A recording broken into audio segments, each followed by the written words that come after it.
Okay, so on the eve of one of the NRL's oldest, most ferocious clashes, all eyes are on one guy, the young Roosters halfback, Sam Walker. We're talking about a player with just massive talent, a deep family legacy in the sport, and a team that's really looking to him to turn their whole season around. So let's dive into the mindset of this rising star as he gets ready for what could be a career-defining moment. And right there, that's from Walker himself. You just get a sense of how huge this rivalry is between the Roosters and the South Sydney Rabbitohs. I mean, this is not just another game, it's a massive event. It's the one they all mark down, the one they're thinking about all year long.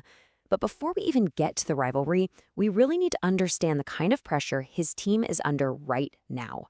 Because, despite all the high hopes for the new season, the Roosters' big game plan, it pretty much fell apart right out of the gate. And Walker is super candid about this. He basically admits that after a full 4-month preseason, working on a very specific style of football, they went out in round 1 and just didn't do it. They failed to execute. It's like all that preparation just kind of vanished the second the whistle blew.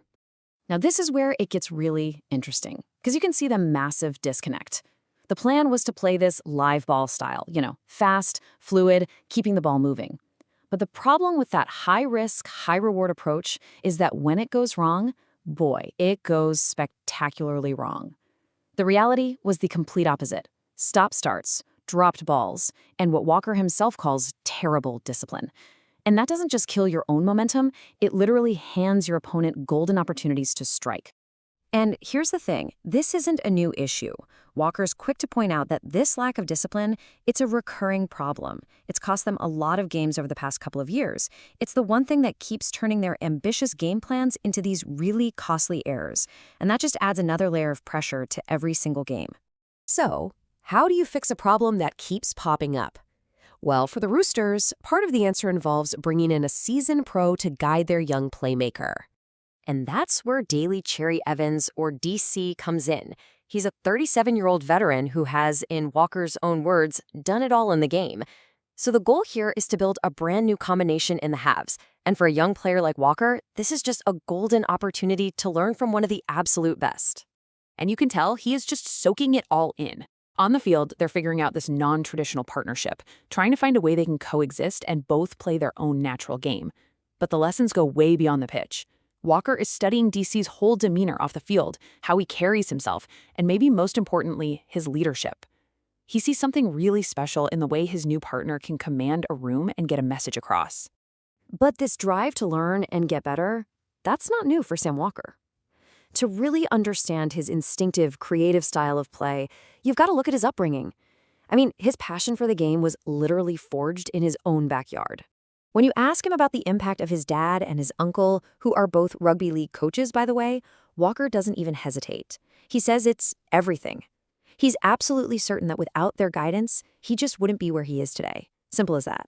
And this just shows you how immersed he was in the sport. As a kid who's basically training 7 days a week with his own club and then tagging along with the men's teams his dad and uncle coached. His whole game was molded on the Broncos legend Allan Langer, who was his family's favorite player. And then later, he was inspired by another Queensland great, Jonathan Thurston. The guy has lived and breathed football his entire life. Okay, so you've got all these pieces coming together, right? A player forged by his family who's now learning from a legend on a team that is desperate to fix its flaws. And all of it is about to get tested in the ultimate pressure cooker, the one game he circles on his calendar every single year. That is how Walker describes it. No love lost. Ferocious. It's a rivalry that's just fueled by decades of history, by the fans, and by the crazy high stakes that always seem to come with this matchup. He says running out to a full house gives you goosebumps every time. So the thing you have to get is that this game is so much more than just 2 points on the ladder. It is all about passion, history, and pure bragging rights. This rivalry is packed with high-stakes, knockout games where one team has literally ended the other's season. The atmosphere is absolutely electric, and it's the one game every single player is dying to win. And of course, Walker is already deep in the analysis. He's pointed to the South's captain, Cam Murray, as a massive impact player. He calls him almost a first receiver who can spark their attack from anywhere. And then there's their left edge, which he describes as so dangerous. So yeah, he knows exactly what his team is up against. So it all comes down to this, doesn't it? The Roosters desperately need to fix their discipline. Walker is trying to build a winning combination with a brand new partner, and standing right in their way is their oldest and probably most bitter rival. The question hanging over all of it is pretty simple. Could this one ferocious game be the moment that defines their entire year?